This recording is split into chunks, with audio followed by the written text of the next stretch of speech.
I've heard it on TikTok recently, talking about how, well, we don't believe in God because we can't scientifically prove it. And my answer is, well, we can't scientifically prove anything. That's not how science works. It doesn't deal in proofs. You can't scientifically prove the scientific method. You just have to assume that it works to even do science. So that sort of blows that whole argument out of the water. And so when people sort of say this, I always go, well, what do you mean by that?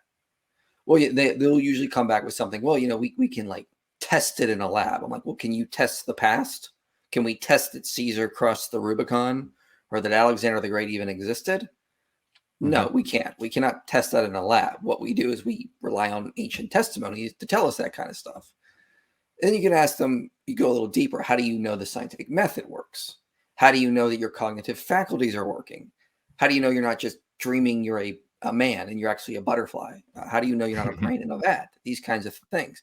You got to tear down Hmm. a lot of their foundational beliefs that are built on sand, and they don't even realize they're built on sand. But that's what you have to do when people start saying, well, I only believe in stuff that's scientifically proven, because it's very easy to tear that apart.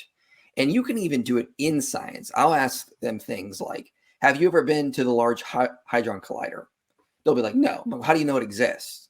Well, I've seen it in pictures. Okay, but have you actually? I mean, people could Photoshop that kind of stuff or make things up. How do you know it exists? Eventually, Sure. they'll have to admit they believe it exists because of testimony of experts telling us that it's there. So they don't believe something in literal scientific things or the existence of things because they can actually verify it. They believe in it through testimony. In fact, most of the knowledge we hold to comes from testimony. People telling us different things. We read in this book, or we read in that book, or we learn from this professor or that teacher, that kind of thing. It's not that we Hmm. actually got and verified ourselves. I've never been to Japan.